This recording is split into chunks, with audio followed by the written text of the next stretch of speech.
Chapter accounting for banking companies থেকে 2 নম্বর class.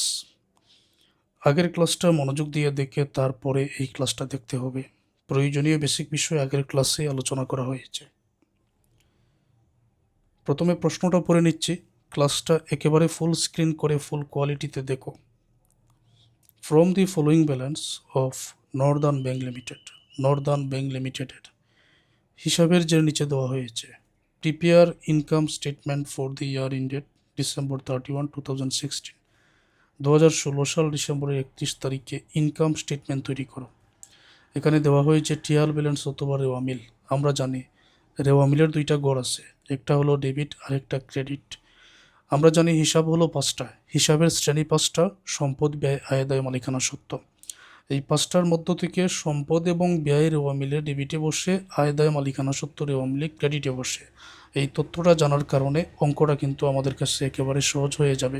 এটা কঠিন ভাবার কোনো প্রয়োজন নাই, আগে ক্লাসটা দেখে শেষ করো, সহজ হয়ে যাবে ইনশাআল্লাহ। আচ্ছা, একবার আমি প্রশ্নটা পড়ি। তো এখানে ট্রায়াল ব্যালেন্স রেওয়া মিল দেওয়া আছে, ডেবিট আছে, ক্রেডিট আছে।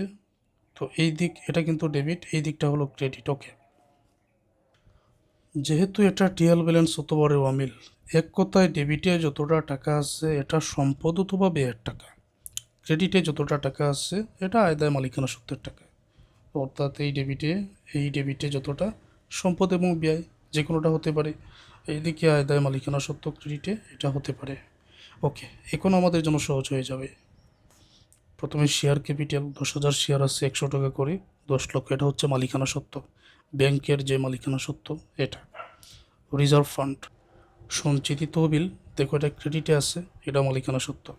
ফিক্সড ডিপোজিট অ্যাকাউন্ট, গ্রাহকরা যে স্থায়ী আমানত রেখেছেন, তো গ্রাহকরা ব্যাংকে টাকা রেখেছেন, এটা তো ব্যাংকের জন্য দায়। ব্যাংক তো আর এই পুরো টাকাটা রাখতে পারবে না, এটা পরিশোধ করতে হবে, ব্যাংকের জন্য এটা দায়, তো এই জন্য ক্রেডিটে আছে। সেভিং ডিপোজিট অ্যাকাউন্ট, স্থায়ী সঞ্চয়ী আমানত 40 লক্ষ টাকা আছে। কারেন্ট অ্যাকাউন্ট, ক্রেডিটে 70 লক্ষ টাকা আছে। তিনটা কিন্তু দায়ের মধ্যে পড়ে। মানি এট কল অ্যান্ড শর্ট নোটিশ, স্বল্প মেয়াদী ঋণ, যেটা মানে যে ঋণটা দেওয়া হয়েছে এই কয়েকদিন পরেই পাওয়া যাবে, বা শর্ট একটা নোটিশ করলেই পাওয়া যাবে, যেটা পাওয়াই যাবে, এটা কিন্তু সম্পদ। আর ব্যাংক যেটা ঋণ দিয়েছে এটা তো ব্যাংকের জন্য এমনিতেই সম্পদ। বিশেষ করে তোমরা আগের ক্লাসটা দেখে নিও, এই ক্লাসটা সহজ। ইনভেস্টমেন্ট, বিনিয়োগ করেছো, ব্যাংকের জন্য সম্পদ। স্যালারি ইনক্লুডিং ডিরেক্টর ফি 5,000 টাকা, যে বেতনের মধ্যে ডিরেক্টর ফি 5,000 অন্তর্ভুক্ত আছে। বেতন আছে এখানে 80,000 টাকার, ডিরেক্টর ফি যে 5,000 এটা আমি বাদ দিয়ে দেখাবো, তবে ডিরেক্টর ফি এটাও তো ব্যয় তো এটা আলাদা করে দেখাতে হবে 5,000 টাকা। Interest accurate receivable, interest accurate receivable মানে প্রাপ্য সুদ, বকেয়া সুদ। প্রাপ্য মানে যেটা পাওয়া যাবে, তো যেটা পাওয়া যাবে বা কোনো শব্দের সাথে যদি রিসিভেবল অথবা প্রাপ্য যুক্ত থাকে এটা কিন্তু সম্পদের মধ্যে পড়ে। এই কথাটা আমি আমার ফার্স্ট ইয়ারে শিক্ষার্থীদের পড়াতাম, যে রিসিভেবল থাকলে প্রাপ্য এটা সম্পদের মধ্যে পড়ে। রেন্ট আছে, তো ডেবিটে আছে রেন্ট ভাড়া, এটা তো ব্যয়, আর ডেবিটে তো সম্পদ আর ব্যয় থাকবেই। ডিভিডেন্ড রিলেটিং টু 2015, বর্তমান হিসাবটা 2016 সালের, আর ডিভিডেন্ড 2015 সালে 40,000 আছে, এই হিসাবের মধ্যে অন্তর্ভুক্ত, তো এটা তো বাদ দেওয়ার প্রয়োজন আছে। জেনারেল এক্সপেন্স ইনক্লুডিং স্টেশনারি 5,000, যে সাধারণ খরচ 15,000, এটার মধ্যে আবার জেনারেল স্টেশনারি মনিহারি আছে 5,000 টাকার খরচটার মধ্যে। আচ্ছা, ইনকাম স্টেটমেন্ট 2016 সালে ক্রেডিট 2 লক্ষ। ক্রেডিট যদি ব্যালেন্স থাকে ইনকাম স্টেটমেন্টের, ক্রেডিট মানে আয় আর ডেবিট মানে ব্যয়, যেহেতু ক্রেডিট আছে তো এটা ইনকাম স্টেটমেন্ট 2016 সাল ক্রেডিট। 2016 সালের হিসাবটা এখনও হয় নাই, ঠিক আছে, এখনও হয় নাই। তো এই যে ক্রেডিট বলে যেটা দেওয়া আছে এটা মূলত ওপেনিং, আর বর্তমানে আমরা যেটা হিসাব করবো এটা হলো ক্লোজিং, সমাপনী হিসাব যেটা। তো এটা হচ্ছে 2016 সালের জন্য ক্রেডিট, মানে প্রারম্ভিক যে আয়ের উদ্বৃত্তটা সেটাই। প্রেমিসেস প্রাঙ্গণ এটা তো আর স্থায়ী সম্পদের মধ্যে পড়ে, আর ক্যাশ ইন হ্যান্ড এটা তো হাতে নগদ সম্পদেই পড়ে। ক্যাশ উইথ বাংলাদেশ ব্যাংকে, এই ব্যাংকের যত টাকা জমা আছে এটাকে বলা হয় cash with Bangladesh bank. Northern ব্যাংকের যত জমা আছে, ক্যাশ উইথ আদার ব্যাংক, এই ব্যাংকের অন্য ব্যাংকের মধ্যে যত জমা আছে এটা তো এই ব্যাংকের জন্য সম্পদ। লোন ফ্রম ব্যাংক, কোনো ব্যাংক থেকে যদি আবার এই নর্দার্ন ব্যাংক ঋণ নিয়ে থাকে তাহলে তো এটা দায় মানে তো ক্রেডিটে টাকা বসবে। Discount and interest. তো ডিসকাউন্ট আর ইন্টারেস্ট এটা ব্যাংকের জন্য প্রধান আয়ের উৎস। ক্রেডিট আছে, এটা আয়ের মধ্যেই পড়ে।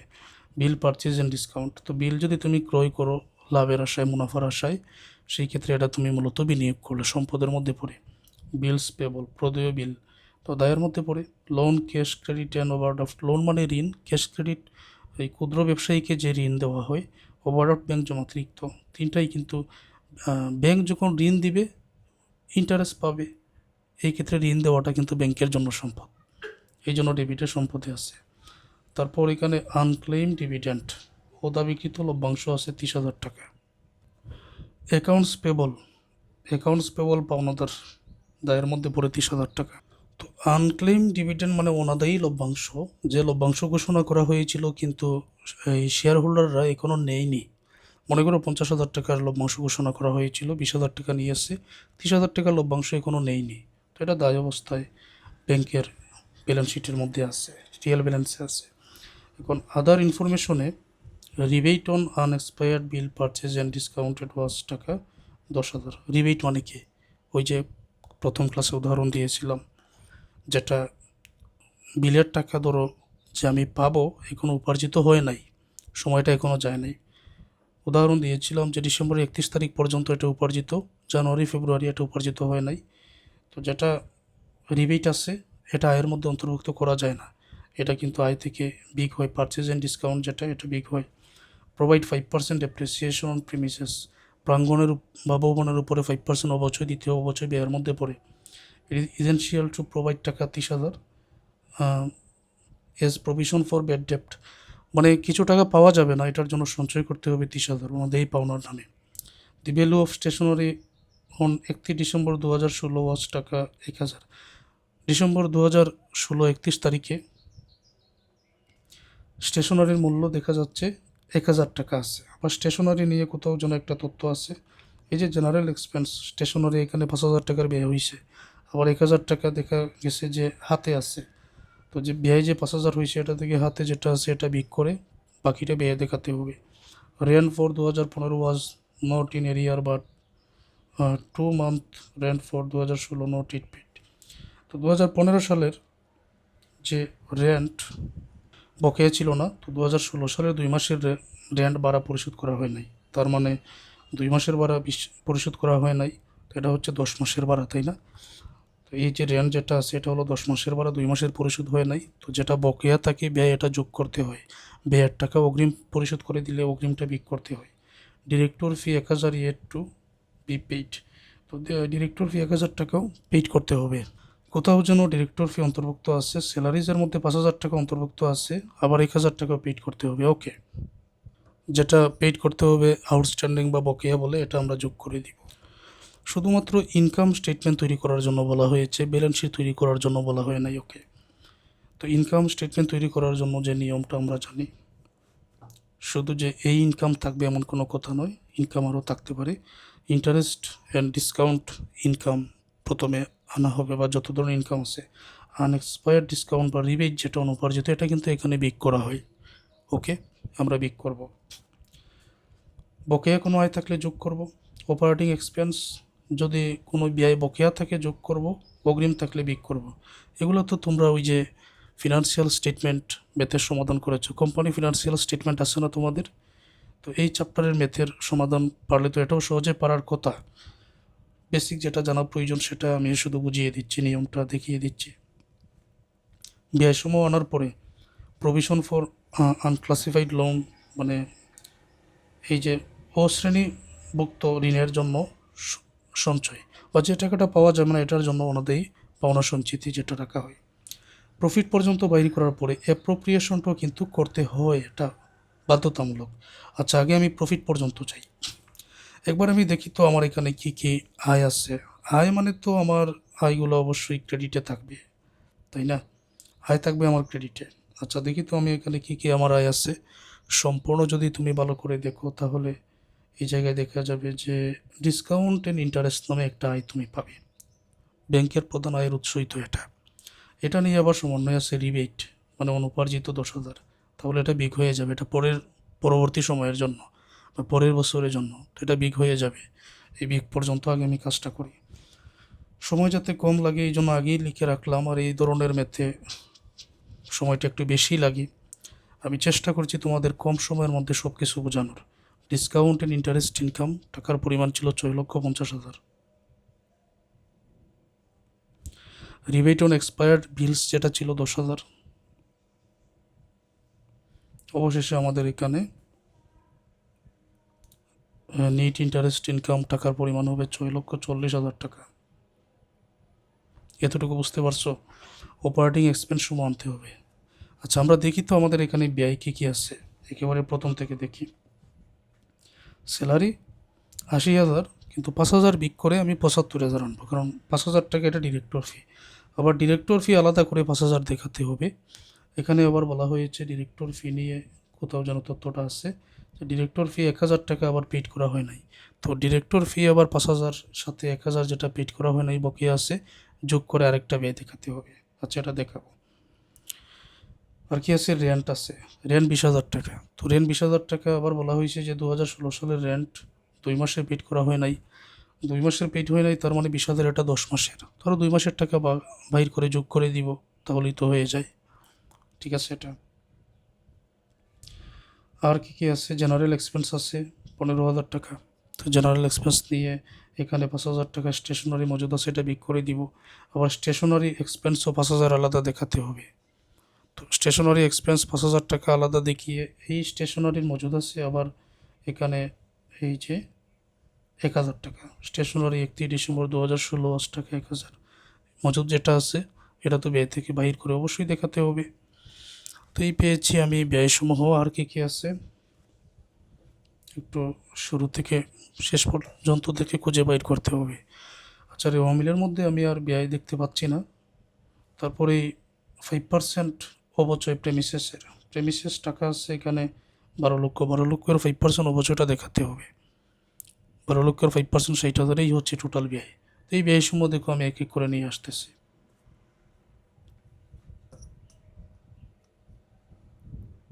প্রথমে স্যালারি টাকার পরিমাণ ছিল 80,000। এটার মধ্যে ডিরেক্টর ফি 5,000 অন্তর্ভুক্ত ছিল। অবশেষে 75,000 টাকা আমি হিসাবে নিয়ে আসলাম। রেন্টের টাকার পরিমাণ ছিল 20,000। আউটস্ট্যান্ডিং আছে 2 মাসের টাকা। তো 20,000 এটা 10 মাসের টাকা। কীভাবে বাইর করা যায়? আমি যদি 20,000-কে 10 দ্বারা ভাগ করি তাহলে 1 মাসের টাকা পাবো। আবার যদি 2 দ্বারা গুণ করি তাহলে 2 মাসের টাকা চলে আসবে। 20,000 এটা তো 10 মাসের টাকা, কারণ 2 মাসের টাকা এখনও পেইড করা হয় নাই। 10 মাসের টাকা যেটা পেইড করা হয়েছে এটা 10 মাসের। 20,000-কে 10 দ্বারা ভাগ করে 1 মাসের টাকা 2,000 পাবো। 2,000-কে 2 দ্বারা গুণ করে টাকা এখানে চলে আসবে কত? 4,000 টাকা, তাই না? অবশেষে 20 আর 4 24,000 হিসাবের মধ্যে অন্তর্ভুক্ত করো। স্টেশনারি এক্সপেন্স টাকার পরিমাণ ছিল যেটা এটার মধ্যে অন্তর্ভুক্ত। স্টেশনারি এক্সপেন্স ছিল 5,000। জেনারেল এক্সপেন্স 15,000 থেকে স্টেশনারি 5,000 বিক করে অবশেষে 10,000 টাকা হিসাবের মধ্যে আমি অন্তর্ভুক্ত করব। স্টেশনারি এক্সপেন্স যে 5,000 টাকা ছিল, এটার মধ্যে দেখা গেছে যে ডিসেম্বর 31 তারিখে 1,000 টাকা হাতে আছে। তাহলে 4,000 টাকা ব্যয় আমাকে আনতে হবে। আমি তো ইনকাম স্টেটমেন্ট করতেছি, শুধুমাত্র আয় এবং ব্যয় আনতে হবে। তো যেটা হাতে মজুদ আছে এটা তো সম্পদের মধ্যে পড়ে, এটা আনা যাবে না। ডেপ্রিসিয়েশন এক্সপেন্স প্রেমিসেস 12 লক্ষ টাকা ছিল। এটার 5% অবচয় যা হবে 60,000 টাকা হবে, সেটাই আমি এখানে নিয়ে আসবো। অবশেষে টোটাল এই যে ব্যয়সমূহ আছে এটা যোগ করলে এখানে পাওয়া যাবে 1,79,000 টাকা।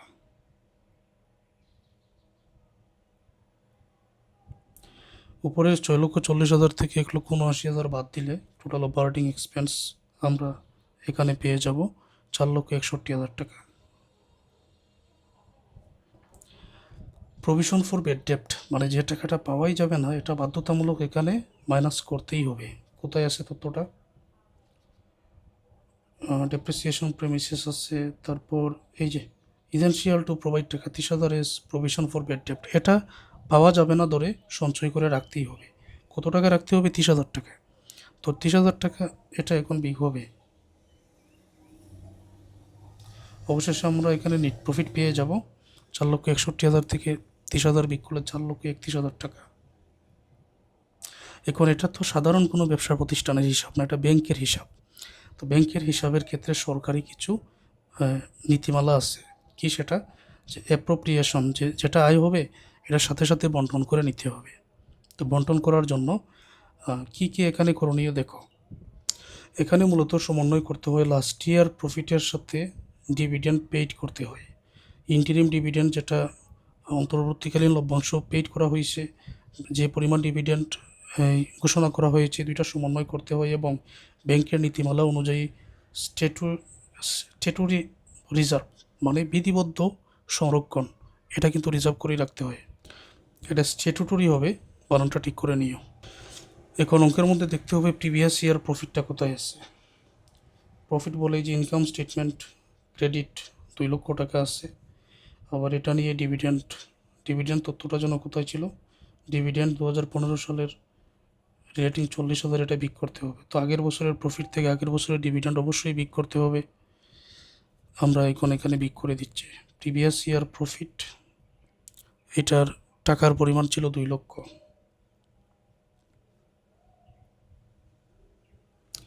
ডিভিডেন্ড ছিল 40,000 আগের বছরের ডিভিডেন্ড তো অবশ্যই শেয়ার হোল্ডারদের দিতে হবে। বিক করে 1,60,000 টাকা এখানে আনা হলো স্ট্যাটুটরি রিজার্ভ যেটা। তো এটা ওই যে 4,31,000, এটা নিয়ম হচ্ছে 20% তোমাকে সঞ্চয় করতেই হবে, রিজার্ভ রাখতে হবে। তো 20% টাকাটা কত আসবে? 86,200। ওকে, তো এই উপরের 1,60,000 থেকে এটা বিক করা হয়, রিজার্ভের টাকাটা বাদ দিয়ে 73,800 টাকা এখানে আনা হলো। উপরের টাকা থেকে এই টাকাটা বিক করলে আমরা এখানে পেয়ে যাব রিটার্ন প্রফিট এজ অন 31/12/2016 সালের। এটাকে প্রফিট সারপ্লাসও বলা যেতে পারে, এরকম নামেও বলা হয়। তো এখানে টাকার পরিমাণটা হবে 5,04,800।